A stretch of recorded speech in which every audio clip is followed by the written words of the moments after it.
Hey there. Before we begin, take a breath, a deep one.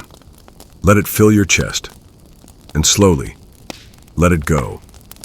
Loosen your jaw, drop your shoulders, close your eyes for a second, if you like.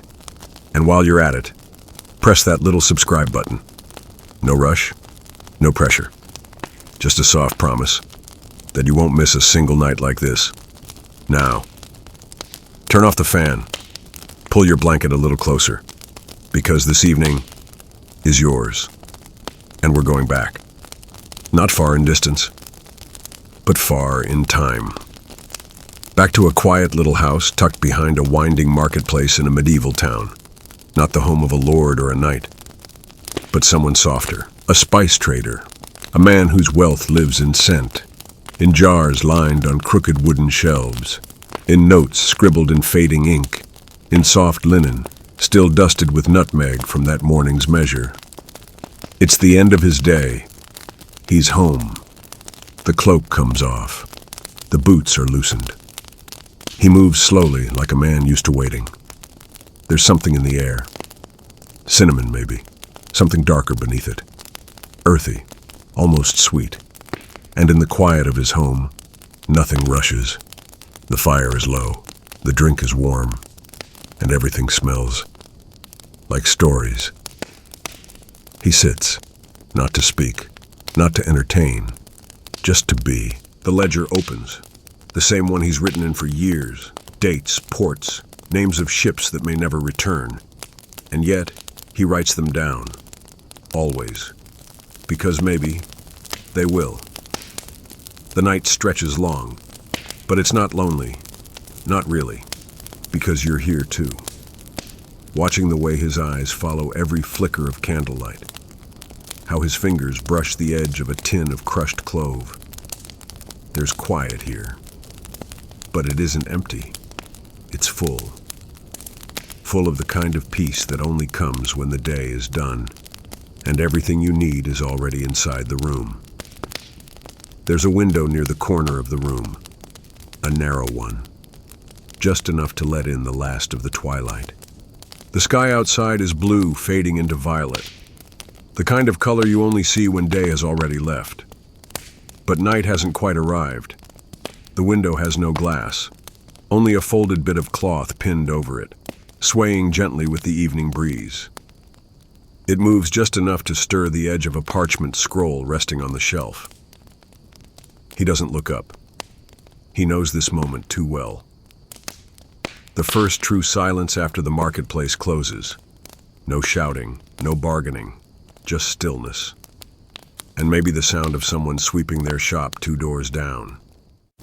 You walk slowly, without speaking. The floorboards are uneven beneath your steps. But there's comfort in them. The kind of comfort that comes from use.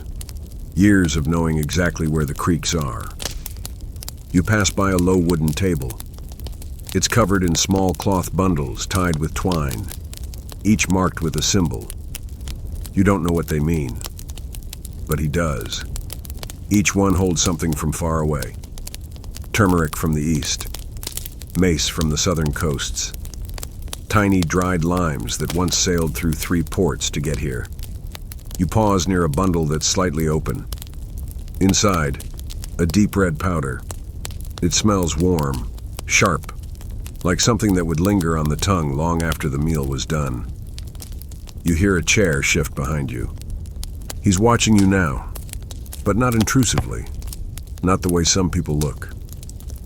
His gaze is quiet, patient, as though he's waiting to see what you'll touch next. You reach out, gently lifting the edge of a carved wooden box. The lid is smooth from years of hands passing over it.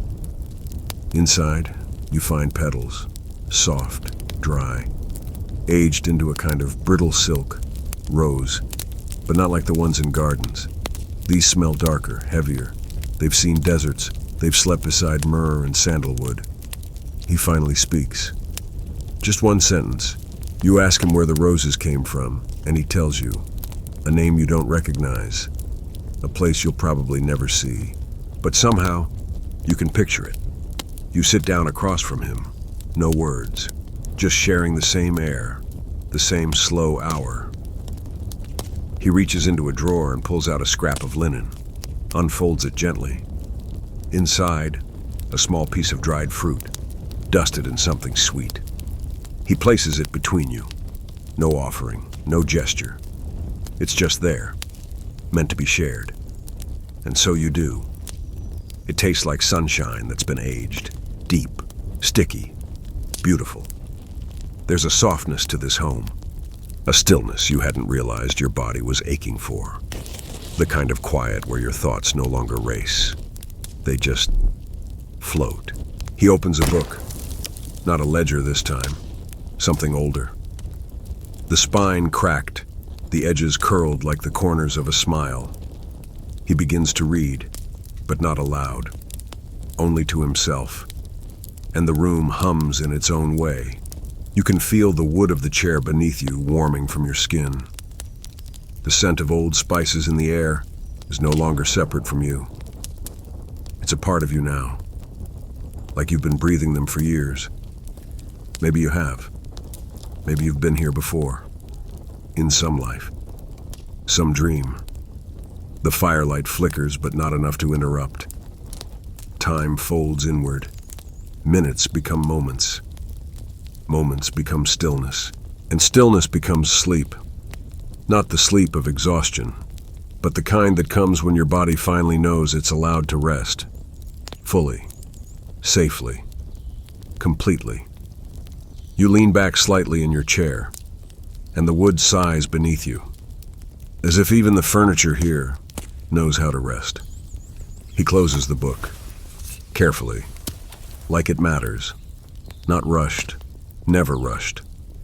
His hand lingers on the cover for a moment before slipping away, then silence again, but not the kind that feels empty, the kind that holds you. There's no need for conversation. Everything that needs to be said already lives in the room, in the walls, in the quiet, in the scent that hasn't left since you arrived, something earthy, something sweet, something almost like home. Your eyes drift toward the shelf behind him. Jars of glass, some cloudy with age. Each one holds something. Color, texture, memory. One holds curled pieces of orange peel, stained dark with age. Another is filled with tiny black seeds, almost too small to see. There's a jar that seems almost empty, save for a single shard of dried ginger. It doesn't feel like a collection. It feels like a map, but not of roads, of feelings, of flavors, of time. He notices you looking. He smiles. It's the smallest thing. Barely a change in his lips, but it's enough. It carries warmth, and history, and a quiet kind of pride. He stands, walks slowly to the shelf, and from it, he picks a small tin, unmarked. He returns to the table and places it between you. Doesn't open it yet, just lets it sit there. The tin is old, you can tell. The edges are soft from handling. The metal is worn. He slides it gently toward you. You lift the lid. Inside, powder the color of deep rust. You lean in without thinking. The scent is impossible to name. It's not just spice, it's memory. It's old wood and sun-warmed stones, and something that makes your chest ache in a way you can't explain. You ask what it is, and he tells you softly.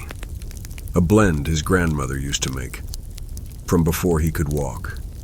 Used to press it into tiny balls of honey and dried fig. For weddings, for mourning, for stories told in the dark. He hasn't smelled it in years. He found the last bit, pressed into the corner of a forgotten trunk, tucked behind the jars. You close the lid, but carefully, like you're protecting something, because you are. He sits again. The candlelight trembles just a little. Outside, the wind has changed. You can hear it now. Low, long, brushing against the house. Like a memory coming back to the front of your mind.